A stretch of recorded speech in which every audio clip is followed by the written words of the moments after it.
യാക്കോബിന്റെ ലേഖനം 4-ാം അധ്യായം 4-ാം വാക്യം ഒന്ന് വായിക്കാം. യാക്കോബിന്റെ ലേഖനം 4-ാം അധ്യായം 4-ാം വാക്യം. വ്യഭിചാരിണികളായുള്ളവരെ, ലോകസ്നേഹം ദൈവത്തോട് ശത്രുത്വമാകുന്നു എന്ന് നിങ്ങൾ അറിയുന്നില്ലയോ? കണ്ടോ, ലോകസ്നേഹം.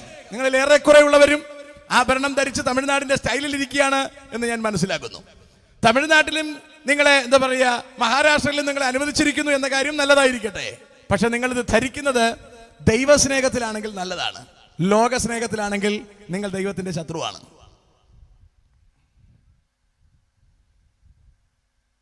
മൊത്തം ഒരു ശ്മശാന മൂകത.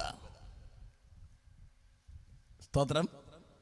നിങ്ങൾ ദൈവസ്നേഹത്തിലാണ് നിങ്ങളിത് ചെയ്യുന്നതെങ്കിൽ 100% ഗ്യാരണ്ടിയോടെ സ്വർഗത്തിൽ പോകും.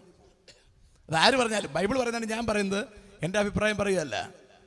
വ്യഭിചാരിണികൾ എന്ന് പറഞ്ഞാൽ ദൈവത്തെയും ലോകത്തെയും ഒരേ സമയം സ്നേഹിക്കുന്നവർ. നമ്മൾ ഈ ആഭരണം ധരിക്കുന്നതായാലും, നിങ്ങളുടെ കുപ്പായത്തിന്റെ മോഡലുകളായാലും, നമ്മുടെ കാറായാലും, നമ്മുടെ വീടായാലും, ഇതിനെല്ലാത്തിൻ്റെയും ഉദ്ദേശം ദൈവത്തിന്റെ മഹത്വമാണെങ്കിൽ ഭംഗിയായിരിക്കും, നാട്ടുകാരെ കാണിക്കുവാനും നമ്മുടെ ജാടയ്ക്കും ലോകസ്നേഹവും ആണ് എന്ന് വരികിൽ അത് അപകടം തന്നെയാണ്. അതാണ് അവിടെ പറഞ്ഞത്, വ്യഭിചാരിണികളായുള്ളവരെ, ലോകസ്നേഹം ദൈവത്തോട് ശത്രുത്വമാണ്. കണ്ടോ, ഇനി കേട്ടോക്കൂ, വായിക്കാം. ആകയാൽ ലോകത്തിന്റെ സ്നേഹിതനാകുവാൻ ഇച്ഛിക്കുന്നവനല്ലോ ദൈവത്തിന്റെ ശത്രുവായി തീരുന്നു. കണ്ടോ, if you are the friend, if you hope to become the friend of this world, automatically you become the enemy of God. ദൈവത്തിന്റെ ശത്രുവായി മാറും. ദൈവത്തിന്റെ ശത്രുവിനെ എങ്ങനെ സ്വർഗത്തിൽ പോകാൻ പറ്റും? അല്ലേ? നിങ്ങൾ കൂട്ടക്സ് തൂക്കുന്നതിന്റെ ഉദ്ദേശം എന്താണ്? ലോകത്തെ വെറുക്കുന്നതാണോ അതോ ദൈവത്തെ വെറുക്കുന്നതാണോ? നിങ്ങൾ പുരുകം പഠിക്കുന്നതിന്റെ ഉദ്ദേശം എന്താണ്? ദൈവത്തോടുള്ള സ്നേഹമാണോ അതോ ലോകത്തോടുള്ളതോ? നിങ്ങൾ ഇങ്ങനെ ഈ രീതിയിൽ അണിഞ്ഞൊരുങ്ങുന്നതിന്റെ പിറകിലെ ഉദ്ദേശം എന്താണ്? ലോകത്തോടുള്ള സ്നേഹമാണോ ദൈവത്തോടുള്ള സ്നേഹമാണോ? അതിന് മറുപടി പറയേണ്ടത് നിങ്ങളാണ്, ഞങ്ങളോടല്ല, ദൈവത്തോടാണ്. ലോകത്തിന്റെ തോളിൽ കൈയിട്ടുകൊണ്ട് സ്വർഗത്തിൽ പോകാമെന്ന് നിങ്ങൾ പ്രതീക്ഷിക്കുന്നെങ്കിൽ കാമുകനെയും കൊണ്ട് ഭർതൃഗ്രഹത്തിലേക്ക് പോകാൻ കഴിയും എന്ന് ചിന്തിക്കുന്നത് പോലെ മിഥ്യയാണ്. ഞാൻ പറഞ്ഞത് മനസ്സിലായി കാണൂ? കല്യാണം കഴിച്ച് പെണ്ണിനെ കൊണ്ടുപോകുമ്പോൾ കാമുകൻ കൂടി ആ കാറിൽ കയറി പോകുന്ന രംഗം നിങ്ങൾ ആലോചിച്ച് നോക്കൂ. Is it possible? No. If it is not possible, this also will not be possible. ഇതിനപ്പുറം പറയാൻ നമുക്ക് പറ്റില്ല, ഇത്രേ പറയാൻ പറ്റുള്ളൂ. നിങ്ങളുടെ എല്ലാ ചോദ്യത്തിന്റെ ഉത്തരം അതിനകത്തുണ്ട്. ചെവിയുള്ളവൻ കേൾക്കട്ടെ, നാടൻ ഭാഷ വേണമെന്നുള്ളവൻ മനസ്സിലാക്കട്ടെ. ഏതായാലും കർത്താവ് വരാൻ പോവുകയാണ്. Praise the Lord. I like to come back. 2, അതിക്രമം തികയുക. അതിക്രമം എന്ന് പറഞ്ഞൊരു വല്ലാത്ത അക്രമമാണ് കേട്ടോ. നമുക്കത് എത്രത്തോളം മനസ്സിലാക്കാൻ പറ്റുമെന്ന് എനിക്കറിയില്ല. ഏറ്റവും വലിയ അതിക്രമം ഉപദേശമാണ്. ഞാനൊരു ചെറിയ വീഡിയോ ശകലം കാണിച്ചുകൊണ്ട് ഒരതിക്രമം നിങ്ങൾക്ക് പരിചയപ്പെടുത്തി തരാം. ശബ്ദം കാണുവാവോ? ഇത് ഒരു അനിമേഷനാണ്, നിങ്ങൾ ജസ്റ്റ് ഒന്ന് മനസ്സിലാക്കിക്കോളൂ.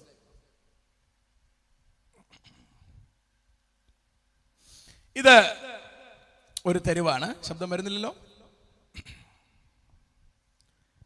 ഒരു പ്രവാചകൻ ഒരു സഭയിൽ പോകുന്നതിന്റെ ഒരു ദൃശ്യമാണ്. ഇതാണ് സഭ. സഭയുടെ ഉൾഭാഗം ഇതാണ്. ശബ്ദം പോകുന്നില്ല.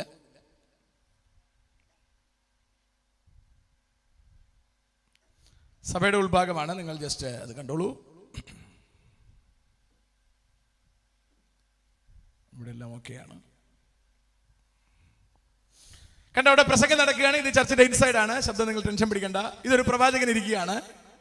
ആ പ്രവാചകനോട് ദൈവം പറയുകയാണ്, ഈ സഭയിൽ എനിക്ക് താല്പര്യമില്ല. കാരണം ഇവിടെയുള്ള ജനത്തിന്റെ അകത്ത് പാപം വച്ചിരിക്കുന്നു. കണ്ടോ, ആ ഇരിക്കുന്ന വെള്ള രൂപം ദൈവത്തിന്റെ ആത്മാവാണ്. ദൈവത്തിന്റെ ആത്മാവ് സംസാരിക്കുകയാണ്.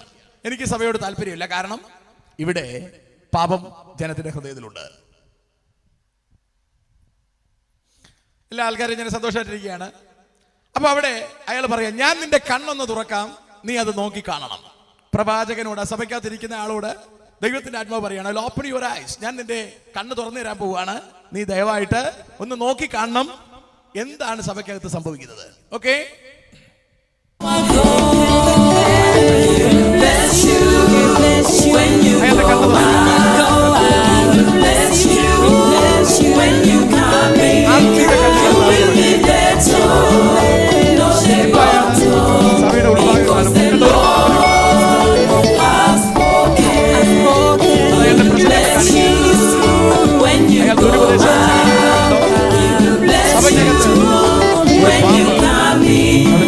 ഇതാണ് ഇന്ന് പല സഭകളുടെയും ഗതി. പ്രസംഗകൻ തിരുവഴുത്തിലില്ലാത്തതും കർത്താവ് ആഗ്രഹിക്കാത്തതുമായ കാര്യങ്ങൾ പിശാചിന്റെ കയ്യിൽ നിന്ന് എടുത്തുകൊണ്ട് ജനത്തിന്റെ മുമ്പിൽ വാരി വിളമ്പുകയാണ്. എനിക്ക് നിങ്ങളുടെ മുമ്പിൽ വേണമെങ്കിൽ അങ്ങനെ വിളമ്പാം, നിങ്ങൾക്ക് നല്ല ഇഷ്ടമുള്ളതായിരിക്കും അത്. പക്ഷെ തിരുവചനത്തിൽ നിങ്ങൾ നോക്കിയാൽ അത് കാണില്ല. അതുപോലുള്ള പ്രസംഗങ്ങൾ ഇന്ന് ഒരുപാടിടങ്ങളിലുണ്ട്. എന്താണ് അതിന്റെ പ്രശ്നം? അത് ആർക്കും മനസ്സിലാവില്ല. ഇപ്പൊ അയാളുടെ കണ്ണ് കർത്താവ് തുറന്നു കൊടുത്തു, അയാൾ അത് നോക്കുകയാണ്.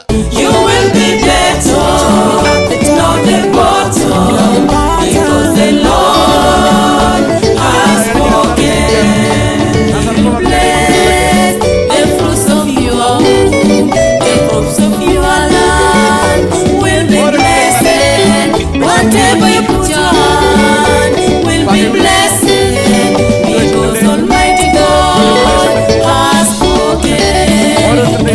Bless the fruits of your womb, the crops of your land will be blessed. Whatever you put your hand will be blessed, because Almighty God has spoken. He will bless you. When you go out, bless you.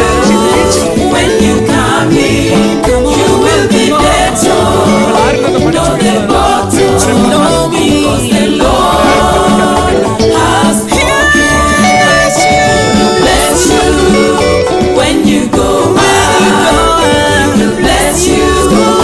When you come in, you will be better.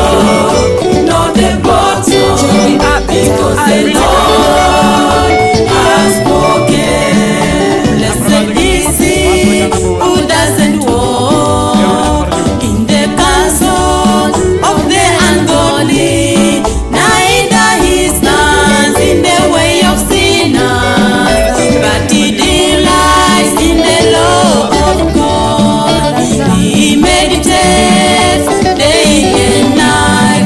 It's like a tree planted along the river that yields fruits in seasons. Whatever he does prospers. Blessed is he who doesn't walk in the counsel of the ungodly, neither he stands in the way of sinners, but he delights in the law of God. He meditates day and night. It's like a tree planted along the river that yields fruits in season. Whatever he does prospers. He will bless you when you go out. He will bless you when you come in. You will be better. Know the bottom, because the Lord has spoken. He will bless you when you go out. He will bless you when you come in. You will be better. Know the bottom, because the Lord has spoken. ഇതിന്ന് നടന്നുകൊണ്ടിരിക്കുകയാണ്. ജനം അവരുടെ പാപത്തിൽ നിന്ന് മാനസാന്തരപ്പെടുന്നില്ല. പ്രസംഗകർ ജനത്തോട് മാനസാന്തരം ആവശ്യപ്പെടുന്നില്ല. ജനത്തോട് മുട്ടുവേദന മാറ്റി തരും, തലവേദന മാറ്റി തരും. നീ എഴിച്ചെന്ന് തുള്ളിയാ മതി, നിനക്ക് അത് നടക്കും ഇത് നടക്കും. നോ, മാനസാന്തരമാണ് പരമപ്രധാനം. 21 ദിവസം നമ്മൾ ബോക്സ് വെച്ച് കെട്ടി നാട് നീളെ ഒച്ച വെച്ചാലും ജനം മാനസാന്തരപ്പെടുന്നില്ല എങ്കിൽ യാതൊരു ഗുണവുമില്ല. അവന് തലവേദന മാറിയുടെ കാര്യമില്ല, അവന്റെ കുടുംബ പ്രശ്നം മാറിയുടെ കാര്യമില്ല. Repentance is more important than anything else, without which no one can enter the kingdom of God. മാനസാന്തരമില്ലാതെ ആർക്കും സ്വർഗരാജ്യത്തിലെത്താനാവില്ല. സുഖമുണ്ടായോ എന്നുള്ളതല്ല വിഷയം, കൺവെൻഷനിൽ നിങ്ങൾക്ക് എന്തുണ്ടായി എന്നുള്ളത് എല്ലാം രണ്ടാമത്തെ കാര്യം. മാനസാന്തരം ഉണ്ടായോ എന്നുള്ളതാണ് പ്രധാനപ്പെട്ട കാര്യം. നിങ്ങൾ ശ്രദ്ധിച്ചോളൂ. ഇപ്പോൾ ഇവിടെ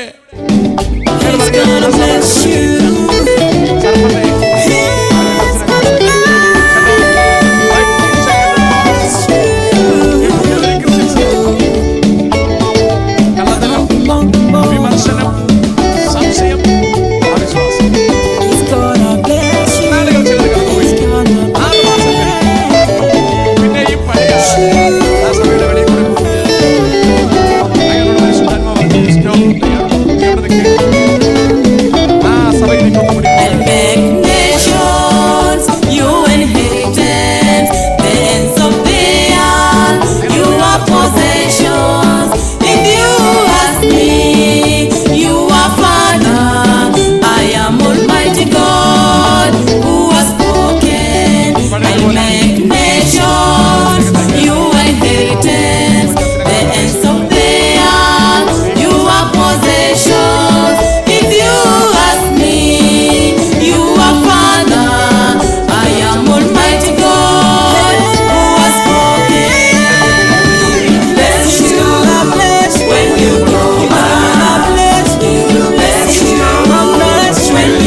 മനസ്സിലായി കാണുമെന്ന് പ്രതീക്ഷിക്കുന്നു. ഇന്ന് മിക്ക സഭകളിലും ഇങ്ങനെയാണ്. മുഴുവൻ പാമ്പാണ്, മുഴുവൻ കടിയാണ്, മുഴുവൻ അടിയാണ്, മുഴുവൻ സർപ്പമാണ്. മനസ്സിലാകുന്നു എന്ന് ഞാൻ പ്രതീക്ഷിക്കുന്നു. നിങ്ങൾ അങ്ങനത്തെ സഭയിലാണോ കൂടുന്നത്? ദുരുപദേശങ്ങൾ നിറഞ്ഞിരിക്കുന്ന, വഴിപിഴപ്പിക്കുന്ന പഠിപ്പിക്കലുകൾക്കുള്ളിലാണോ നിങ്ങൾ കിടക്കുന്നത്? തമ്മിലടിയും ബഹളവും നടക്കുന്നിടത്താണോ നിങ്ങൾ ആയിരിക്കുന്നത്? നിങ്ങൾ വിട്ടുപോകേണ്ട സമയം അടുത്തിരിക്കുന്നു. പാമ്പുകളുടെ കൂട്ടിൽ കിടക്കുവാനല്ല കർത്താവ് നമ്മളെ വിളിച്ചത്. കുഞ്ഞാടുകളുടെ കൂടെ ജീവിക്കുവാനാണ് കർത്താവ് നമ്മളെ വിളിച്ചത്. പന്നികളുടെ കൂട്ടത്തിൽ കിടക്കാനല്ല കർത്താവ് നമ്മളെ വിളിച്ചത്. പ്രാവുകളുടെ കൂട്ടത്തിൽ ഉയരേക്ക് പറക്കുവാനാണ് കർത്താവ് നമ്മളെ വിളിച്ചത്. അതുകൊണ്ട് നമ്മുടെ വിളിയും തിരഞ്ഞെടുപ്പും ഉറപ്പാക്കുവാൻ അധികം നമ്മൾ ശ്രമിക്കണം, നമ്മൾ ഒരുങ്ങണമെന്ന് ഓർപ്പിച്ച് ഞാൻ ആ ഭാഗം തൽക്കാലം നിർത്തുകയാണ്. ഇപ്പൊ ഞാൻ പറഞ്ഞത് സഭയ്ക്കകത്ത് വളർന്നു വരുന്ന അതിക്രമത്തെ കുറിച്ചാണ്. നമ്പർ 3, യഹൂദന് റീസ്റ്റോറേഷൻ സംഭവിക്കണം. യഹൂദൻ തിരിച്ചു വരണം. യഹൂദന്റെ തിരിച്ചുവരവിനെ കുറിച്ച് ഞാൻ ഒരു വാക്ക് പറഞ്ഞു വിടാം, പെട്ടെന്ന് മനസ്സിലാകാൻ. അത്രയും കൂടി പറഞ്ഞാൽ എനിക്ക് കണക്ട് ചെയ്ത് വേൾഡ് വാർ പറഞ്ഞ് നിങ്ങളെ വിട്ടേക്കാം. രാജാക്കന്മാരുടെ 1-ാം പുസ്തകം 9-ാം അധ്യായത്തിലേക്ക് വരുമ്പോൾ കർത്താവ് ഇസ്രായേലിന്റെ നടുവിൽ വസിക്കേണ്ടതിന് ഒരു ദൈവാലയ രൂപീകരണം നടക്കുകയാണ്. ഒന്ന് വായിക്കാവോ? രാജാക്കന്മാരുടെ പുസ്തകം 1-ാം പുസ്തകം 9-ാം അധ്യായം. യഹോവയുടെ ആലയവും രാജധാനിയും മറ്റും തനിക്കുണ്ടാക്കുവാൻ മനസ്സും താല്പര്യവും ഉണ്ടായിരുന്നതൊക്കെയും ശലോമോൻ പണിതു തീർന്ന ശേഷം യഹോവ ഗിബിയോനിൽ വെച്ച് ശലോമോന് പ്രത്യക്ഷനായതുപോലെ 2-ാം പ്രാവശ്യവും അവന് പ്രത്യക്ഷനായി. യഹോവ അവനോട് അരുളി ചെയ്തതെന്തെന്നാൽ, നീ എന്റെ മുൻപാകെ കഴിച്ചിരിക്കുന്ന നിന്റെ പ്രാർത്ഥനയും യാചനയും ഞാൻ കേട്ടു. നീ പണിതിരിക്കുന്ന ഈ ആലയത്തെ എന്റെ നാമം അതിൽ എന്നേക്കും സ്ഥാപിപ്പാൻ. ശലോമോൻ ദൈവത്തിന് പണിതു കൊടുത്ത മനോഹരമായ ആലയത്തെ നോക്കി കർത്താവ് പറയാണ്, നീ പണിതിരിക്കുന്ന ഈ ആലയത്തെ എന്റെ നാമം അതിൽ എന്നേക്കും സ്ഥാപിക്കാൻ. കണ്ടോ? എന്നേക്കും സ്ഥാപിക്കാൻ തക്കവണ്ണം ഞാൻ വിശുദ്ധീകരിച്ചിരിക്കുന്നു. I'm consecrated. I'm separated for myself. ഞാൻ എനിക്ക് വേണ്ടി വേർതിരിച്ചിരിക്കുന്നു. ഞാൻ ഇതിൽ എന്നേക്കും വസിക്കും. അതൊക്കെ ശ്രദ്ധിക്കണം. BC 900 കർത്താവ് പറയുകയാണ്, ഞാൻ ഇതിൽ എന്നേക്കും വസിക്കും. അതിന് ഞാൻ തെരഞ്ഞെടുത്തിരിക്കുകയാണ്. എന്നെയും നിങ്ങളെയും അതുപോലെ യേശുവിന്റെ രക്തത്താൽ എന്നേക്കും വസിക്കേണ്ടതിന് കർത്താവ് തെരഞ്ഞെടുത്തതാണ്. നമ്മുടെ ശരീരങ്ങളെ കർത്താവ് എന്നേക്കും വസിക്കാൻ തെരഞ്ഞെടുത്തിരിക്കുകയാണ്. ഇനി കേട്ടോളൂ, വായിക്കേ. എന്റെ കണ്ണും ഹൃദയവും എല്ലായ്പ്പോഴും അവിടെ ഇരിക്കും. ഞാൻ കഴിഞ്ഞ ദിവസം വന്നപ്പോൾ ഓർപ്പിച്ചിരുന്നു, ഇത് ശലോമോനോട് കർത്താവ് പറഞ്ഞത്, എന്റെ കണ്ണും ഹൃദയവും എപ്പോഴും അവിടെ ഇരിക്കും. ഇതാണ് കെണിയായത്. നിങ്ങൾ വചനപ്രകാരം നടക്കുന്നുണ്ടോ, ഹൃദയപ്രകാരം നടക്കുന്നുണ്ടോ എന്ന് കർത്താവ് എപ്പോഴും വാച്ച് ചെയ്തുകൊണ്ടേയിരിക്കും. നിങ്ങളെ പറഞ്ഞ് തെറ്റിക്കുന്നവന്മാർ തെറ്റിപ്പിച്ചിട്ട് അവന്മാരെ വഴിക്ക് പോകും. ഞാൻ നിങ്ങളെ ഇപ്പൊ തെറ്റിച്ചാൽ അരമണിക്കൂറുടെ കഴിയുമ്പോൾ എനിക്ക് തരുന്ന ചപ്പാത്തി ഇറച്ചിയും കഴിച്ചുകൊണ്ട് ഞാൻ വണ്ടി കയറി സ്ഥലം വിടും. പക്ഷെ നിങ്ങൾ വഴിതെറ്റിപ്പോകും. ഞാൻ പറഞ്ഞ് ഗ്രഹിക്കുന്നുണ്ടോ? എനിക്ക് അരമണിക്കൂറുടെ കഴിയുമ്പോൾ ഐ ക്യാൻ ഗോ ബാക്ക്, എനിക്കൊരു പ്രശ്നമില്ല. പക്ഷെ ഞാൻ എനിക്ക് നൽകിയിരിക്കുന്ന ഈ സൗകര്യം കർത്താവിന്റെ വചനം പറയാൻ വേണ്ടി തന്നിരിക്കുന്നതാണ്. കുപ്പിവെള്ളം അടക്കം ഇവിടെ തന്ന്, ഫാൻ അടക്കം ഇവിടെ തന്ന്, എല്ലാ സൗകര്യങ്ങളും ഇവിടെ ഒരുക്കി തന്ന് ഈ ക്യാമറയുടെ മുമ്പിൽ എന്നെ കൊണ്ട് നിർത്തിയിരിക്കുന്നത് എന്റെ എന്തെങ്കിലും അവതരിപ്പിക്കാനല്ല, കർത്താവിനെ കുറിച്ച് പറയാൻ വേണ്ടിയിട്ടാ. ആ ഉദ്യോഗം ഞാൻ വിശ്വസ്തയോടെ ചെയ്തില്ലെങ്കിൽ, ഞാൻ പിശാചിന് കൂട്ടുനിന്നാൽ, നിങ്ങൾക്ക് ഇഷ്ടമുള്ളത് പറഞ്ഞ് മറിച്ചിട്ട് ഞാൻ പോയാൽ ഞാൻ അതിന് കണക്ക് കൊടുക്കേണ്ടതായി വരും. സ്വത്രം കാര്യം ഗൗരവമായി നിങ്ങൾ തിരിച്ചറിയണം. ഇവിടെ വായിക്കുക, നിങ്ങൾ ശ്രദ്ധിക്കൂ, വായിക്കേ. എന്റെ കണ്ണും ഹൃദയവും എല്ലായ്പ്പോഴും അവിടെ ഇരിക്കും. ഞാൻ നിന്നോട് കൽപ്പിച്ചതൊക്കെയും ചെയ്യുവാൻ തക്കവണ്ണം എന്റെ മുൻപാകെ ഹൃദയ നിർമ്മലതയോടും. ഒന്ന്, നീ ഹൃദയ നിർമ്മലതയോടെ നടക്കണം. ഹൃദയ നിർമ്മലതയോടും പരമാർത്ഥതയോടും കൂടെ നിന്റെ അപ്പനായ ദാവീദ് നടന്നതുപോലെ നടക്കുകയും. കണ്ടോ? വൃത്തിക്ക് നടക്കാനാ പറയുന്നേ. സ്വതന്ത്രം ഇവിടെ ഇരുന്നുകൊണ്ട് നിങ്ങൾ ഓൺലൈൻ കാണുകയാണോ? 2-3 ചേട്ടന്മാർ ഇവിടെ ഇരുന്നുകൊണ്ട് ഓൺലൈൻ കാണുകയാണോ, പഞ്ചാര അടിക്കുകയാണോന്ന് അറിയില്ല. സ്വതന്ത്രം ഏതായാലും മാന്തിക്കൊണ്ടിരിക്കൂ. സ്വതന്ത്രം വായിക്കുക, സമയമില്ല. നിന്റെ അപ്പനായ ദാവീദ് നടന്നതുപോലെ നടക്കുകയും എന്റെ ചട്ടങ്ങളും വിധികളും പ്രമാണിക്കുകയും ചെയ്താൽ ഇസ്രായേലിന്റെ രാജാസനത്തിൽ ഇരിപ്പാൻ ഒരു പുരുഷൻ നിനക്കില്ലാതെ പോകയില്ല എന്ന്. ആ വാക്കിന്റെ ഷാർപ്നെസ് ഉണ്ടോ? ഗുണം പിടിച്ച് നടന്നാൽ നിന്റെ സിംഹാസനത്തിൽ ഇരിക്കാൻ ഒരു രാജാവ് ഇല്ലാതെ വരികയില്ല എന്നും ഞാൻ നിന്റെ അപ്പനായ ദാവീദിനോട് അരുളി ചെയ്തതുപോലെ ഇസ്രായേലിലുള്ള നിന്റെ രാജത്വത്തിന്റെ സിംഹാസനം ഞാൻ എന്നേക്കും സ്ഥിരമാക്കും. കണ്ടോ? ഞാൻ എന്നേക്കും സ്ഥിരമാക്കും. എന്നേക്കും സ്ഥിരമാക്കും. അതിന്റെ അർത്ഥം കർത്താവാണ് തീരുമാനിക്കുന്നത് സ്ഥിരമാക്കണോ വേണ്ടയോ എന്ന്. സ്തോത്രം. വായിക്കേ. നിങ്ങളോ നിങ്ങളുടെ പുത്രന്മാരോ എന്നെ വിട്ടുമാറി, നിങ്ങളോ നിങ്ങളുടെ മക്കളോ എന്നെ വിട്ടുമാറി, നിങ്ങളുടെ മുൻപിൽ വെച്ചിരിക്കുന്ന എന്റെ കൽപ്പനകളും ചട്ടങ്ങളും പ്രമാണിക്കാതെ. എത്ര മനോഹരം നോക്കിയേ.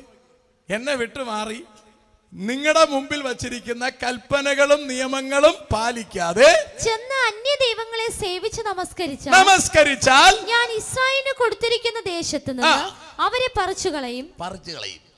കർത്താവ് പറഞ്ഞ സംഭവ, നിങ്ങളെ പറിച്ചു കളയും. വായിക്കേ. എന്റെ നാമത്തിന് വേണ്ടി ഞാൻ വിശുദ്ധീകരിച്ചിരിക്കുന്ന ഈ ആലയവും എന്റെ നാമത്തിന് വേണ്ടി ഞാൻ എന്നേക്കും ഇരിക്കാമെന്ന് വാക്ക് പറഞ്ഞ ആലയം ഞാൻ എന്റെ മുൻപിൽ നിന്ന് നീക്കിക്കളയും. കർത്താവ് പറയാ, ഞാൻ ഇത് പൊളിച്ച് ദൂരെ കളയും. വായിക്കേ. ഇസ്രായേൽ സകല ജാതികളുടെയും ഇടയിൽ പഴഞ്ചൊല്ലും പരിഹാസവുമായിരിക്കും. നാണക്കേടാവും, പഴഞ്ചൊല്ലാകും, പരിഹാസമാകും. വായിക്കേ. ഈ ആലയം എത്ര ഉന്നതമായിരുന്നാലും കടന്നു പോകുന്ന ഏവനും അതിനെ കണ്ട് സ്തംഭിച്ച് ചൂളകുത്തി യഹോവ ഈ ദേശത്തിനും ഈ ആലയത്തിനും ഇങ്ങനെ വരുത്തിയത് എന്തെന്ന് ചോദിക്കും. കർത്താവ് പറയാണ്, ജനം ചോദിക്കണോ എന്തുകൊണ്ട് നിങ്ങൾക്ക് ഇത് സംഭവിച്ചു എന്ന് ജനം ചോദിക്കും. വായിക്കേ. അവർ തങ്ങളുടെ പിതാക്കന്മാരെ മിസ്രയീം ദേശത്ത് അന്ന് നിങ്ങൾ ഇങ്ങനെ പറയണം. അന്ന് നിങ്ങൾ പറയേണ്ട മറുപടി ഇതാണ്: നിങ്ങളുടെ പിതാക്കന്മാരുടെ അവർ തങ്ങളുടെ പിതാക്കന്മാരെ മിസ്രയീം ദേശത്ത് നിന്ന് കൊണ്ടുവന്ന തങ്ങളുടെ ദൈവമായ യഹോവയെ ഉപേക്ഷിച്ച് അന്യ ദൈവങ്ങളോട് ചേർന്ന് അവയെ നമസ്കരിച്ച് സേവിക്കുകയും ചെയ്യുകൊണ്ട് യഹോവ ഈ അനർത്ഥമൊക്കെയും അവർക്ക് വരുത്തിയിരിക്കുന്നു എന്ന് അതിന് ഉത്തരം പറയും. ഇത് ചെയ്തതുകൊണ്ടാ പൊളിച്ചടിക്കിയതെന്ന് ഉത്തരം പറയണം. കാലം ചിലത് പിന്നെയും മുമ്പിലേക്ക് പോയി. 960 പണിത് വെച്ച ദൈവാലയം 606 നെബൂഖദ്നേസർ പൊളിച്ചു. 585 പൂർണ്ണമായി പൊളിച്ചു. 440 അതിനെ കോരസിന്റെ നേതൃത്വത്തിൽ റീബിൽഡ് ചെയ്തു. 168 പിന്നെയും അതിനെ അന്ത്യോക്കസ് എപ്പിഫാനസ് പന്നിയെ കൊണ്ടുവച്ച് യാഗം കഴിച്ച് നശിപ്പിച്ചു. അതിനെ പിന്നെ 46 കൊല്ലമെടുത്ത് ഹെരോദാവ് പുതുക്കി പണിതു. അതിനെ നോക്കിയിട്ട് യേശു പറഞ്ഞു, ഇനിയെങ്കിലും മടങ്ങി വന്നില്ലെങ്കിൽ ഈ ദൈവാലയം കല്ലിന്റെ പുറത്ത് കല്ല് കാണില്ല. അത് പറഞ്ഞതുകൊണ്ട് അവർ യേശുവിനെ ക്രൂശിച്ചു. AD 70 അവരുടെ അമ്പലചുംബിയായ ദൈവാലയം പിന്നെയും ക്രിസ്തുവിന്റെ കാലത്ത് ജെറുസലേമിലെ സമ്പന്ന കൃഷിക്കാരുടെ ഒലിവ് പാടങ്ങൾ ഇവിടെയായിരുന്നു. സുഖകരമായ കാലാവസ്ഥയും ഏകാന്തതയും തേടിയാകാം അന്ന് യേശു ധ്യാനത്തിനായി ഈ മല കയറി വന്നിരുന്നത്. കുത്തനെയുള്ള ഇടുങ്ങിയ പാത, മലഞ്ചെരുവിലെ ഗെത്സമനി തോട്ടത്തിന്റെ കവാടവും കടന്ന് അബ്ബാസിന്റെ കാർ നീങ്ങി. ഇന്നെനിക്ക് തിരക്കിട്ട യാത്രാ പരിപാടികളാണ് ഉള്ളത്. പുരാതന ജെറുസലേമിലെ ചരിത്ര മന്ദിരങ്ങൾ ക്യാമറയിൽ പകർത്തണം. പിന്നെ അബ്ബാസിനോടൊത്ത് പാലസ്തീന്റെ വിവിധ പ്രദേശങ്ങൾ സന്ദർശിക്കുകയും വേണം. കണ്ടോ, ഈ കാണുന്ന അലക്സ എന്ന് പറയുന്ന അലക്സ എന്ന് പറയുന്ന ദൈവാലയം ഇതാണ് ഇനി പൊളിക്കാനുള്ള ദൈവാലയം. ഇത് പൊളിക്കുമ്പോഴാണ് അടി നടക്കാനുള്ളത്. അടി നടക്കുന്നതിന് മുമ്പാണ് നമുക്ക് പോകാനുള്ളത്. അതിൽ പോകണമെങ്കിൽ സ്നാനപ്പെടണം. തിരുവെഴുത്ത് പറയുന്നത് പോലുള്ള വിശുദ്ധ ജീവിതം നിർബന്ധമാണ്. ആരെങ്കിലും പറഞ്ഞു തരുന്ന പോലെ എങ്ങനെങ്കിലും പോയാൽ പരിപാടി നടക്കില്ല. ഇനി ആദ്യം നടക്കേണ്ടത് യേശുവിന്റെ വരവാണ്. അത് സംഭവിക്കണമെങ്കിൽ ഈ യുദ്ധം നടക്കണം. ആ യുദ്ധത്തിലേക്ക് കാര്യങ്ങൾ പൊയ്ക്കൊണ്ടിരിക്കുക. അതിന്റെ ഡ്രില്ലിംഗ് കഴിഞ്ഞു നിൽക്കുകയാണ് നമ്മൾ. അറ്റ് എനി ടൈം കർത്താവിന്റെ വരവ് സംഭവിക്കാം. അതുകൊണ്ടാണ് ഇതിങ്ങനെ വളരെ നെഞ്ചുവേദനയോടെ വിളിച്ചു പറഞ്ഞുകൊണ്ടേയിരിക്കുന്നത്. സ്തോത്രം. കേട്ടോ, പുരാതന ജെറുസലേമിന് അരികെ എത്തിയിരിക്കുന്നു. പുരാതന നഗരത്തിന്റെ മതിൽക്കെട്ടിനപ്പുറത്ത് സഞ്ചാരികളെത്തിയ ബസ്സുകൾ നിരന്നു കിടക്കുന്നു. കിലോമീറ്ററോളം ദൂരത്തിൽ നിരനിരയായി നിർത്തിയിട്ടിരിക്കുന്ന വാഹനങ്ങൾ കണ്ടോ. ഇങ്ങനെ ആൾക്കാരെ ആയിരക്കണക്കിന് അവിടെ കാണാൻ പറ്റും. നമ്മളും പോയാൽ ഇപ്പോൾ ഒരു 1.25 ലക്ഷം രൂപയാവും നമുക്ക് പോകണമെങ്കിൽ. ഒന്ന് പോയി കണ്ടിരിക്കണം, നല്ലതാണ്. മനസ്സിലാകുന്നുണ്ടോ? എന്നിട്ട് മാനസാന്തരപ്പെട്ടാലും മതി. കൊറോണ വന്നാൽ 2 ലക്ഷം രൂപയാവും കുറഞ്ഞത്. അത് വരാതെ കിടന്നില്ലേ? അതുകൊണ്ട് 1.5 ലക്ഷം രൂപ എല്ലാവർക്കും പോയിട്ട് വരുന്നതിന് പാവമൊന്നുമില്ല. ഒന്ന് പോയി കണ്ട് അവിടുത്തെ മണലൊക്കെ കുപ്പിയിൽ വാരി കുറച്ച് ചെളിയൊക്കെ എടുത്ത് കൊണ്ടുവരിക.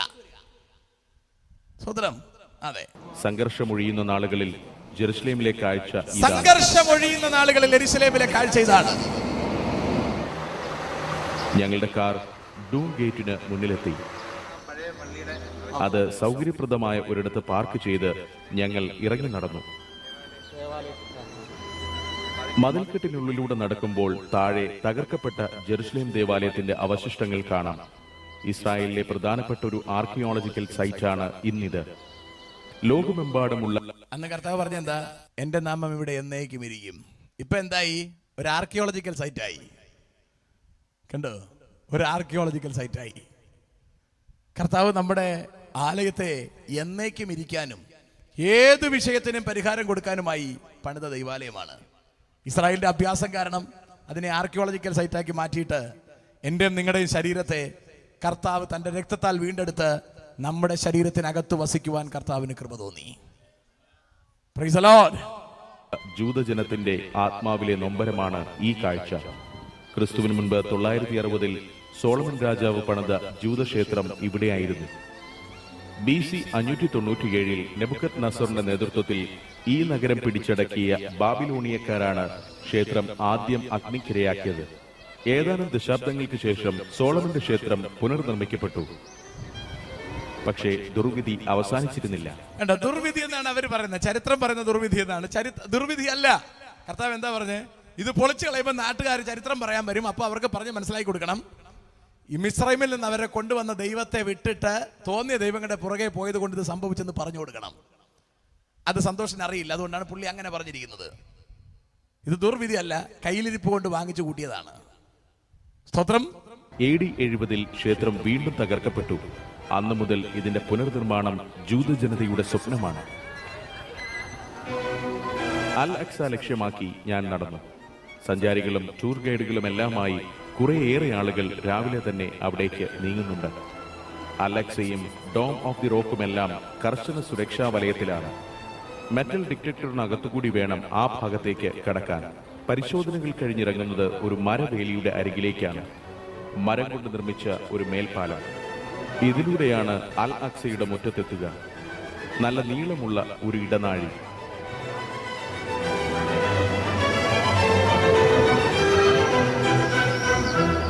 മരപ്പലക പാകിയ അതിലൂടെ നടക്കുമ്പോൾ താഴെ ഒരു കാഴ്ചയുണ്ട്. ഒരു മതിൽ. അതിനു മുന്നിൽ കുറേയേറെ പേർ പ്രാർത്ഥിച്ചു നിൽക്കുന്നു. സ്ത്രീകൾക്കും പുരുഷന്മാർക്കും പ്രത്യേക പ്രാർത്ഥനാ സ്ഥലമുണ്ട്. വേദപുസ്തകം വായിച്ച് പ്രത്യേക രീതിയിൽ ആടിക്കൊണ്ട് അവർ പ്രാർത്ഥിക്കുകയാണ്. ജൂതന്മാരാണ്. ലോകപ്രസിദ്ധമായ പടിഞ്ഞാറൻ മതിലിന് മുൻപിലാണ് അവർ നിൽക്കുന്നത്. കണ്ണീരിന്റെ മതിലെന്ന് അപരനാമമുള്ള കൽഭിത്തി. ജൂതന്മാരുടെ ഏറ്റവും പ്രധാനപ്പെട്ട പ്രാർത്ഥനാ സ്ഥലമാണ് ഇത്. പഴയ ജൂതക്ഷേത്രത്തിന്റെ അവശേഷിക്കുന്ന ഭാഗം. ലോകത്തിന്റെ നാനാഭാഗത്തു നിന്നും ജൂതന്മാർ ഈ മതിലിന് മുൻപിൽ പ്രാർത്ഥനയ്ക്ക് എത്താറുണ്ട്. പ്രത്യേക വേഷവിധാനങ്ങളോടെ ആടിക്കൊണ്ടുള്ള ഈ പ്രാർത്ഥന മലയാളികൾക്ക് കൗതുകമുള്ള കാഴ്ച തന്നെയാണ്.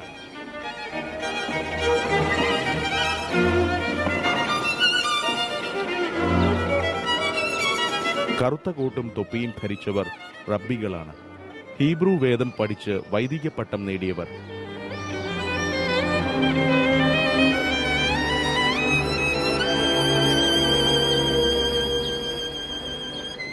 യഹൂദന്മാരുടെ ഭക്തിയും ഈ മതിലിന് അവരുടെ ജീവിതത്തിലുള്ള സ്ഥാനവും വ്യക്തമാക്കുന്നതാണ് മതിലിന്മേൽ അർപ്പിക്കപ്പെടുന്ന ചുംബനങ്ങൾ.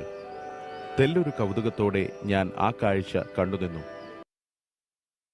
പ്രാർത്ഥിക്കുകയും ഇതെല്ലാം ചെയ്യുകയാണ്. പക്ഷേ അവർക്ക് പറ്റിയ ഏറ്റവും വലിയ ദുരന്തം അവരുടെ ജീവനായകനായ കർത്താവിനെ അവർക്ക് മനസ്സിലാക്കാൻ കഴിയുന്നില്ല. രക്ഷകനെ അവർക്ക് തിരിച്ചറിയാൻ കഴിയുന്നില്ല എന്നുള്ളതാണ് അവരുടെ ഏറ്റവും വലിയ ദുരന്തം. ഇനി അവർക്ക് വേണ്ടി കർത്താവ് ഒരുക്കി വെച്ചിരിക്കുന്നത് ഒരു വലിയ അടിയാണ്. ലോകാരംഭം മുതൽ ഇതുവരെ സംഭവിച്ചിട്ടില്ലാത്തൊരു ന്യായവിധി. ആ ന്യായവിധി താമസിയാതെ തുടങ്ങാൻ പോവുകയാണ്. അതാണ് 7 വർഷം നീണ്ടു നിൽക്കുന്ന യുദ്ധം. ആ യുദ്ധത്തിന് വേണ്ടിയിട്ടാണ് റഷ്യ അടക്കമുള്ള രാഷ്ട്രങ്ങൾ ഇവിടെ തയ്യാറായിക്കൊണ്ടിരിക്കുന്നത്. അതാണ് ഞാൻ പറഞ്ഞു വരുന്നതിന്റെ സാരം. സ്തോത്രം. നമ്മൾ കാണുന്നതൊന്നുമല്ല സംഭവം. വലിയ സംഭവത്തിലേക്ക് കഥകൾ നീങ്ങാൻ പോവുകയാണ്. അതുകൊണ്ട് ഗൗരവത്തോടു കൂടി നമ്മൾ കാര്യങ്ങളെ ചിന്തിച്ച് മാനസാന്തരപ്പെടേണ്ടുന്ന സമയം അടുത്തിരിക്കുകയാണ്. സ്തോത്രം. ശ്രദ്ധിക്കൂ. പൊട്ടിക്കരഞ്ഞുകൊണ്ട് മതിൽ തലയിടിച്ച് പ്രാർത്ഥിക്കുന്നവരും കൂട്ടത്തിലുണ്ട്. അതുകൊണ്ടാണ് ഈ മതിലിന് വിലാപത്തിന്റെ മതിൽ എന്ന് പേര് വന്നതും.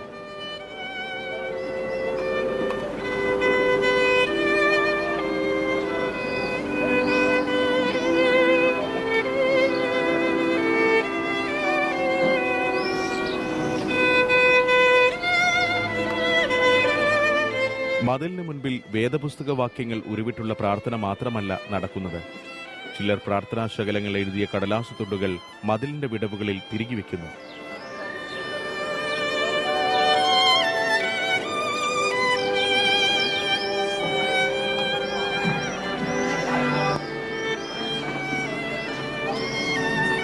മതിലിന്റെ പൊത്തുകളിൽ ധാരാളം ചെറുകിളികൾ വസിക്കുന്നുണ്ട്. ഭക്തിയുടെ കാഴ്ചകൾക്ക് മീതെ അവ കളനാദം മുഴക്കി പറന്നു കളിക്കുന്നു. തലമുട്ടി പ്രാർത്ഥിച്ചുകൊണ്ടിരിക്കുന്നത് മുകളിലൊരു ദൈവാലയമുണ്ട്, അത് പൊളിക്കപ്പെടുവാനും ഇവരുടെ ദൈവാലയം പണിയുവാനുമാണ്. ഇനി നമ്മൾ ആ ദൈവാലയത്തിലേക്കാണ് പോകുന്നത്. വെസ്റ്റേൺ ബോളിന് സമീപത്തെ ഭക്തരുടെ അരികിലേക്ക് പിന്നീട് പോകാമെന്ന് ഞാൻ തീരുമാനിച്ചു. നീളൻ മര ഇടനാഴിയിലൂടെ മുന്നോട്ട് നടന്നു. ഇടനാഴി ഇറങ്ങിയെത്തുന്നത് പഴയ ജെറുസലേം ദേവാലയത്തിന്റെ അവശിഷ്ടങ്ങൾക്കിടയിലേക്കാണ്. കല്ല് പതിച്ച വലിയ തറ, തകർന്ന തൂണുകളുടെ അവശിഷ്ടങ്ങൾ ക്രമമായി പെറുക്കി അടുക്കി വെച്ചിരിക്കുന്നു. അതിനുമപ്പുറം കൽച്ചുവർ. AD 70 പൊളിക്കപ്പെട്ട ദൈവാലയത്തിന്റെ അവശിഷ്ടങ്ങളാണ് ആ പറക്കി അടുക്കി വെച്ചിരിക്കുന്നത്. ഇത് പറക്കി അടുക്കി വെക്കാൻ വേണ്ടി അവർ തിരിച്ചു വരുന്നത് 1847 കൊല്ലത്തിന് ശേഷമാണ്. എന്ന് പറഞ്ഞാൽ 1917 പിന്നീട് ഇസ്രായേൽ അവന്റെ രാഷ്ട്രത്തിൽ വരുന്നത്. അപ്പോഴും അന്ന് പൊളിച്ചിട്ട കല്ല് അതുപോലെ കിടക്കുകയാണ്. സ്തോത്രം. എത്ര വർഷം മനസ്സിലാകുന്നുണ്ടോ?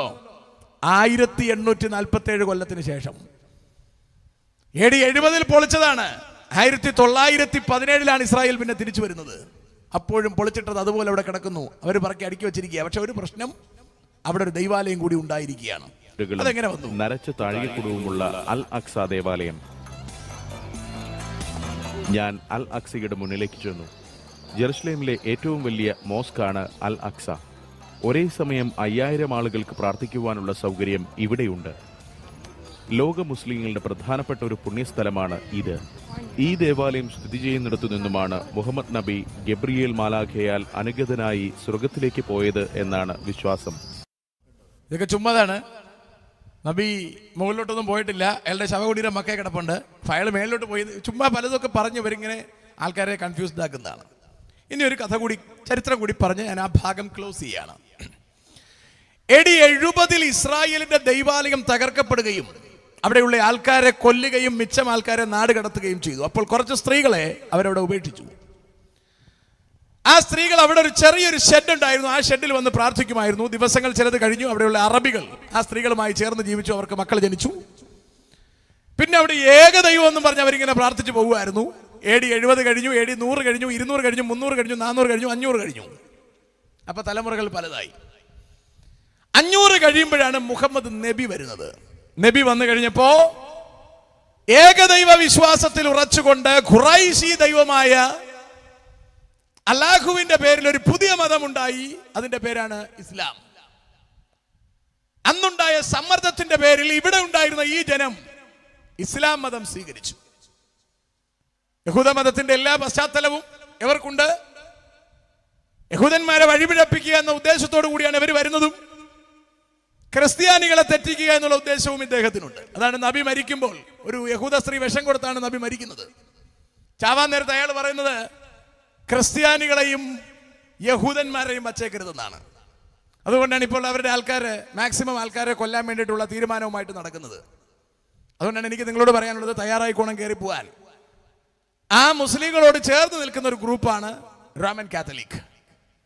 പോപ്പ് അവരുമായിട്ട് ചേർന്ന് നടക്കുകയാണ്. ഇവർ ഒരുമിക്കും. അവസാനം ലോകരാഷ്ട്രങ്ങൾ അവസാനം ഒറ്റപ്പെടും. ഹിന്ദുയിസം ഒന്നും വലുതായിട്ട് വളരത്തില്ല. നരേന്ദ്രമോദിയുടെ നേതൃത്വത്തിൽ ഇവിടെ കുറച്ച് വളരുമെന്നേ ഉള്ളൂ. അതൊക്കെ കൂണ് പോലെ വളരും. അതൊക്കെ നശിച്ചു പോകും. ഒരുപാടൊന്നും ഇവിടെ അവർക്ക് പിടിച്ചിരിക്കാനാവില്ല. പക്ഷെ ഇസ്ലാമും ഇപ്പറഞ്ഞ റോമൻ കാത്തലിക്കും ഒരുമിച്ച് എഴുന്നേൽക്കുന്ന ഒരു സമയമുണ്ട്. അവരൊരുമിച്ച് നിന്നിട്ടായിരിക്കും ഏക ഭരണാധികാരിയെ കൊണ്ടുവരാൻ പോവുക. അന്ന് നമ്മൾ ഒറ്റപ്പെടില്ല. കാരണം അതിനു മുമ്പ് നമുക്ക് കർത്താവിന്റെ രാജ്യത്തിലേക്ക് പോകാൻ ഒരു ഓപ്ഷൻ ഉണ്ടാകും. അതുകൊണ്ട് ആദ്യം വിഗ്രഹങ്ങളെ വിട്ടുവരിക, അവരുടെ എല്ലാ ഉപദേശങ്ങളെയും വിട്ടുവരിക, ക്രിസ്തുവിലേക്ക് ചേരുക, മാനസാന്തരപ്പെടുക, വിശുദ്ധ ജീവിതത്തിന് തയ്യാറാവുക. ഇവരെല്ലാ ടീമുകളും ഒരുമിക്കുമ്പോൾ അവരുടെ നേതാവ് വരാൻ പോവുകയാണ്. ഞാനിനി ആ രാഷ്ട്രീയ പശ്ചാത്തലമാണ് ഇനി സംസാരിക്കാൻ പോകുന്നത്. അപ്പോ AD 70 അത് സംഭവിച്ചു. AD 500 കഴിയുമ്പോൾ നബി വന്നു. AD 600 കഴിഞ്ഞപ്പോ അവർ ഈ പള്ളി പണിതു. യഹൂദൻ തിരിച്ചു വന്നപ്പോൾ ഉള്ള പ്രശ്നം, അവന്റെ ദൈവാലയത്തിന്റെ ഒരു ഭാഗം എടുത്താണ് മുസ്ലിം പള്ളി പണിതിരിക്കുന്നത്. ഇനി അത് പൊളിച്ചാലേ ഇവർക്ക് ഈ പള്ളി പണിയാൻ പറ്റുള്ളൂ. അത് പൊളിച്ചാൽ അടി നടക്കും. ആ അടിയാണ് ഇനി നടക്കാനിരിക്കുന്ന 3rd വേൾഡ് വാർ. ആ വേൾഡ് വാർ തുടങ്ങുന്നതിന് മുമ്പ് നമ്മൾ ഇവിടം വിട്ടു പോകേണ്ടതായി വരും. സ്തോത്രം. ഒരു കമ്മല നടക്കുന്നുണ്ടോ? അതോ ചുമ്മാ 21 ദിവസം ഉപവാസമായിട്ട് ഇങ്ങനെ ചൊറിഞ്ഞും പറഞ്ഞ് നടക്കുന്നേ ഉള്ളൂ? നമുക്ക് 100 വിഷയമുണ്ട് പ്രാർത്ഥിക്കാൻ, അല്ലേ? വീട് വെക്കണം, കാർ മേടിക്കണം, പിള്ളേർക്ക് അഡ്മിഷൻ ശരിയാവണം, എന്തുമാത്രം വിഷയങ്ങൾ പ്രാർത്ഥിച്ചുകൊണ്ടിരിക്കുക. ഇതല്ല പ്രധാനം. എല്ലാം പ്രാർത്ഥിച്ചോളൂ. ഇതെല്ലാം കർത്താവിനോടല്ല വേറെ ആരോട് പറയാൻ പറഞ്ഞോളൂ, കുഴപ്പമില്ല. പക്ഷെ ഏറ്റവും പ്രധാനപ്പെട്ട വിഷയം കർത്താവിന്റെ രഹസ്യപരവ് സംഭവിക്കുമ്പോൾ അക്കരെ നാട്ടിൽ പോകണമെന്നതാകണം. അത് വിട്ടുപോയാൽ ബാക്കിയെല്ലാം നമ്മുടെ കയ്യിൽ നിന്ന് പോകും. അഡ്മിഷന് പ്രാർത്ഥിക്കുന്നത് നല്ലതാണ്, അത് നമുക്ക് ആവശ്യമുള്ളതാണ്. നമ്മളെ പ്രാർത്ഥിക്കുന്ന എല്ലാ വിഷയങ്ങളും ആവശ്യമുള്ളതാണ്. പക്ഷെ ഏറ്റവും പരമപ്രധാനമായത് ഈ ഭൂലോകം വിട്ട് നമ്മൾ പോകുമ്പോൾ കർത്താവിന്റെ അടുത്ത് നമുക്ക് വേണ്ടി ഒരുക്കിയിരിക്കുന്ന ഉത്തമ സമ്പത്ത് പ്രാപിക്കുവാൻ യോഗ്യതയോടെ നമ്മൾ പോകണം. ഒരു മനുഷ്യൻ സർവ്വലോകവും നേടിയാലും അവന്റെ ആത്മാവിനെ നഷ്ടമാക്കിയാൽ അവന് ഒരു പ്രയോജനവുമില്ല. മുഴു ലോകവും നേടാൻ നമുക്കാവില്ല. നമ്മൾ എന്തെങ്കിലും കുറേയൊക്കെ നേടിയിട്ട് എന്തോ സംഭവം നേടിയതുപോലെ നമ്മൾ നടക്കുകയാണ്. ഒരു ശ്വാസത്തിനില്ലതെല്ലാം തീർന്നു പോകാൻ എന്ന വസ്തുത നമ്മൾ തിരിച്ചറിയണം. ഒരിച്ചിരി പഞ്ചസാര കൂടിയാൽ തീരത്തക്കതേ ഉള്ളൂ ഇതെല്ലാം. ഇച്ചിരി ഉപ്പ് കുറഞ്ഞാൽ തീരത്തക്കതേ ഉള്ളൂ ഇതെല്ലാം. പ്രഷർ വ്യത്യാസം വന്നാൽ തീരത്തക്കതേ ഉള്ളൂ ഇതെല്ലാം. കർത്താവ് കൃപയാൽ ഇതെല്ലാം തന്നിരിക്കുന്നു. ഇന്നല്ലെങ്കിൽ നാളെ രാവിലെ ഇതെല്ലാം നമുക്ക് നഷ്ടപ്പെടും. Praise the Lord, hallelujah. അകയൽപ നേരം മാത്രം തീരുവാനേശുവേ നിനക്കു സ്തോത്രം. വേഗം നിന്നെ കാണും ഞാനേശുവേ നിനക്കു സ്തോത്രം. വേഗം നിന്നെ കാണും ഞാൻ. Price the Lord. അല്പസമയമുള്ളൂ നമുക്കിവിടെ.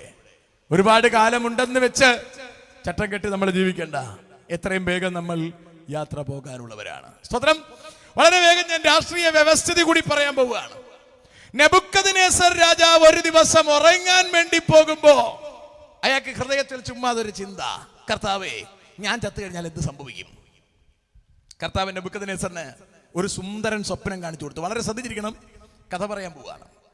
ഒരു സുന്ദര സ്വപ്നം എന്ന് പറഞ്ഞാൽ അയാൾ രാത്രി ഉറങ്ങിക്കിടക്കുമ്പോൾ ഒരു വലിയ രൂപം കാണുകയാണ്. കണ്ട ആള് പേടിച്ചു പോയി, പിറ്റേന്നഴിച്ച് മറന്നുപോയി. നാട്ടുകാരെയൊക്കെ വിളിച്ചു വരുത്തി, അത് പറഞ്ഞു തരാൻ പറഞ്ഞു, ഒരുത്തനും പറ്റിയില്ല.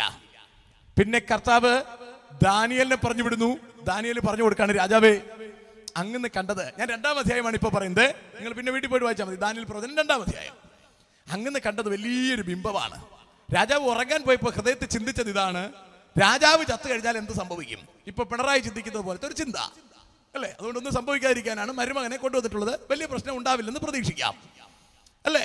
നരേന്ദ്രമോദി അമിത്ഷാജിയെ കൊണ്ടുവന്നിട്ടുണ്ട്, ദെൻ പിന്നെ യോഗിയെ കൊണ്ടുവന്നിട്ടുണ്ട്. അതുകൊണ്ട് പുള്ളിയുടെ കാര്യത്തിലും വലിയ പ്രയാസം ഉണ്ടാവാൻ സാധ്യതയില്ല.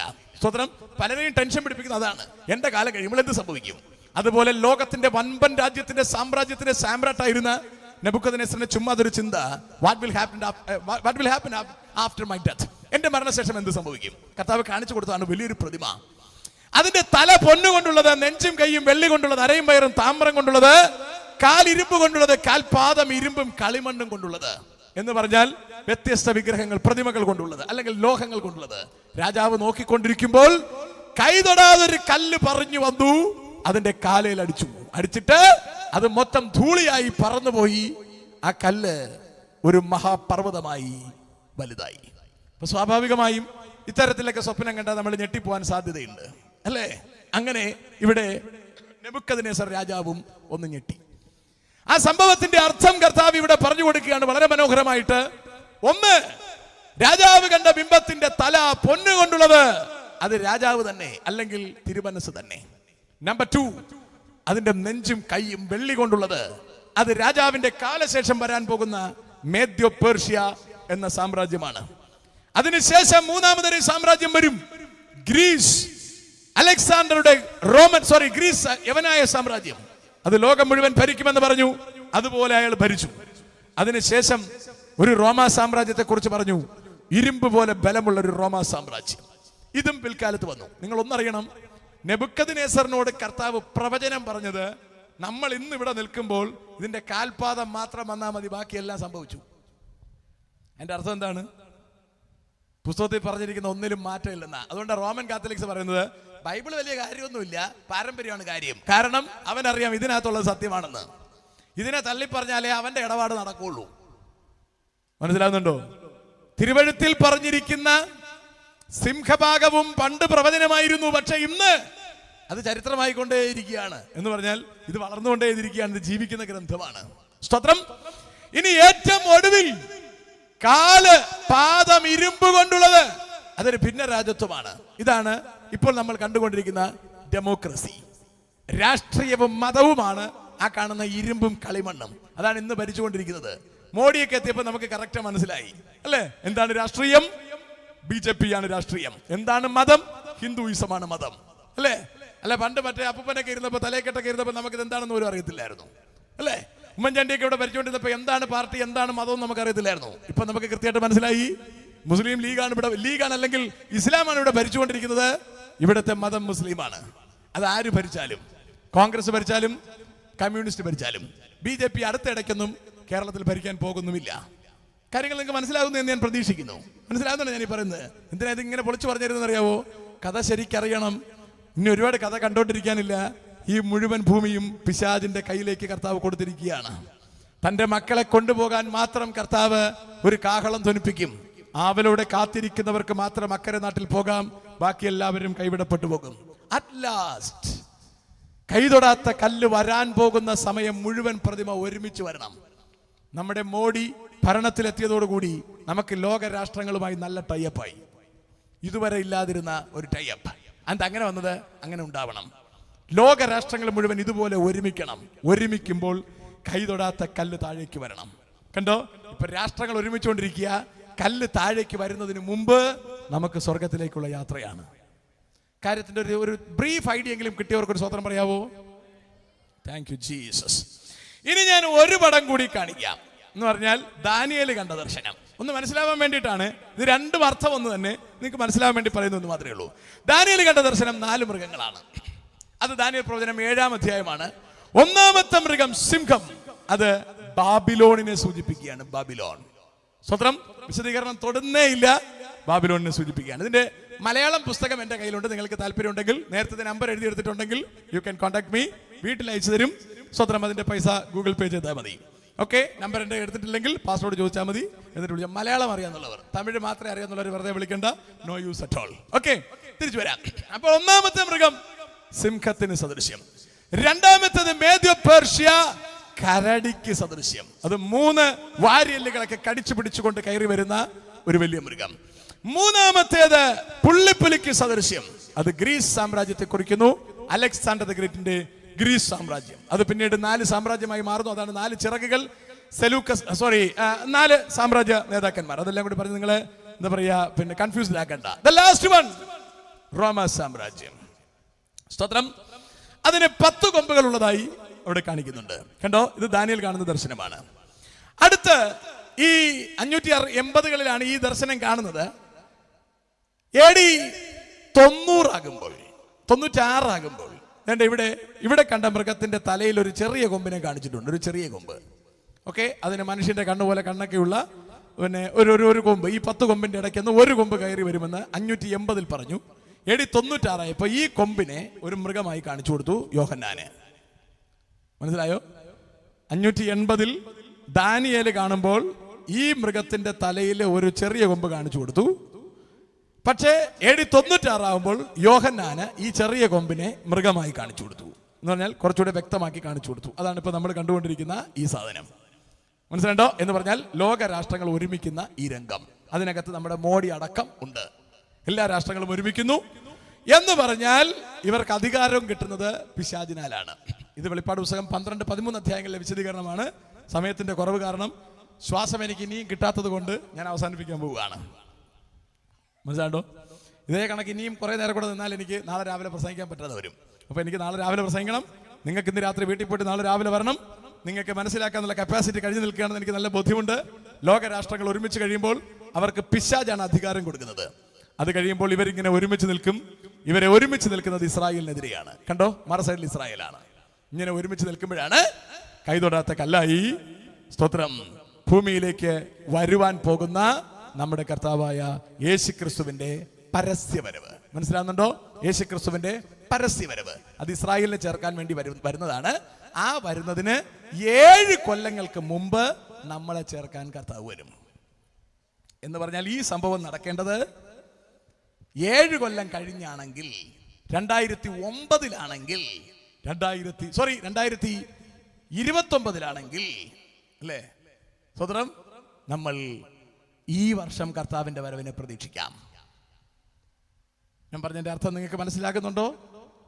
ഇത് 2027 സംഭവിക്കാൻ പോകുന്നതെങ്കിൽ 2022 കർത്താവിനെ പ്രതീക്ഷിക്കാം. 2030 സംഭവിക്കുന്നതെങ്കിൽ അടുത്ത വർഷം കർത്താവിന്റെ വരവിനെ പ്രതീക്ഷിക്കാം. ഏത് സമയവും നമ്മുടെ കർത്താവ് എത്താം. സംഭവങ്ങൾ ആ നിലയിൽ മാറി മറിഞ്ഞിരിക്കുന്നു. ചരിത്രം ആ നിലയിൽ മാറിത്തിരിഞ്ഞിരിക്കുന്നു. അതുകൊണ്ട് നമ്മുടെ കർത്താവിനെ നമ്മളെ ചേർക്കുവാൻ കർത്താവ് വരുമ്പോൾ അവന്റെ അടുക്കലേക്ക് പോകുവാൻ നമുക്കൊരുക്കമുള്ളവരായിരിക്കാം. ഇന്ന് രാത്രി മാനസാന്തര അനുഭവം സംഭവിച്ചിട്ടില്ലെങ്കിൽ ഇന്ന് രാത്രി മാനസാന്തരത്തിനായി ദൈവത്തിന്റെ കരങ്ങളിൽ നമ്മളെ തന്നെ സമർപ്പിച്ചു കൊടുക്കാം. യുദ്ധത്തിന്റെ ബാക്കി വിശാലത എനിക്ക് പറയാൻ സമയം എൻ്റെ മുമ്പിൽ ലഭ്യമല്ല. സ്തോത്രം. ഞാൻ വാക്കുകൾ ചുരുക്കുവാൻ താല്പര്യപ്പെടുന്നു. മാന്യ ദൈവമക്കളെ, ഞാൻ 2-3 റൗണ്ട് കാര്യങ്ങൾ പറഞ്ഞതിൽ നിന്നും, ഇസ്രായേലിന്റെ മടങ്ങിവരവിനെ കുറിച്ച് പറഞ്ഞതിൽ നിന്നും ആ ഭാഗത്തെക്കുറിച്ച് നിങ്ങൾക്കൊരു വ്യക്തത ഉണ്ടായിരിക്കും. സഭയുടെ വിഷയത്തെക്കുറിച്ച് പറഞ്ഞതിൽ നിന്നും ആ ഭാഗത്തിലൊരു വ്യക്തത നിങ്ങൾക്ക് ലഭ്യമായിരിക്കും. അതിക്രമത്തെക്കുറിച്ച് പറഞ്ഞതിൽ നിന്നും ആ ഭാഗത്തെക്കുറിച്ചും ഒരു വ്യക്തത നിങ്ങൾക്കുണ്ടായി കാണുമെന്ന് ഞാൻ പ്രതീക്ഷിക്കുന്നു. ഇന്ന് രാത്രിയിൽ നിങ്ങൾക്ക് എന്ത് തോന്നുന്നു? അതിക്രമക്കാരുടെ കൂട്ടത്തിൽ നിന്ന് നരകത്തിൽ പോകുവാനാണോ നിങ്ങൾ പ്രതീക്ഷിക്കുന്നത്? ഏതായാലും യഹൂദന്റെ കൂടെ നിൽക്കുവാൻ നമുക്ക് വകുപ്പില്ല. അതോ നമ്മൾ ശുദ്ധീകരണം പ്രാപിച്ച് നിത്യതയ്ക്ക് പോകുവാനാണോ പ്രതീക്ഷിക്കുന്നത്? ഇന്ന് രാത്രി നമ്മുടെ കണ്ണുകളെ ദൈവസന്നിധി നമുക്ക് മൂടാം. കർത്താവെ, അങ്ങനെ കൈവിടരുതെന്ന് പറയുവാൻ തയ്യാറാകാം. ലോകം അതിന്റെ അന്ത്യത്തിലെത്തിയിരിക്കുന്നു. നമ്മുടെ സകല സംവിധാനങ്ങളും നമ്മൾ ചിന്തിക്കുന്നതിനേക്കാളും അപ്പുറമായി വളരെ വേഗത്തിൽ മുൻപിലേക്ക് പോയിക്കൊണ്ടിരിക്കുന്നു. ഇതാ ഞാൻ വേഗം വരുന്നു. ഓരോരുത്തരും അവനവന്റെ പ്രവൃത്തിക്ക് തക്കവണ്ണം കൊടുപ്പാൻ പ്രതിഫലം എൻ്റെ പക്കലുണ്ട്. ദൂതസംഘം മുഴുവൻ നമ്മളെ ചേർക്കുവാൻ എത്രയും വേഗം വരുവാൻ പോകുന്നു. അവർ സദാ തയ്യാറായി നിൽക്കുകയാണ്. At any time we can expect. ആ കർത്താവിന്റെ വരവിനെ നമുക്ക് പ്രതീക്ഷിക്കാം. ആ കർത്താവിന്റെ കരങ്ങളിൽ നമ്മളെ തന്നെ സമർപ്പിച്ചു കൊടുക്കാം.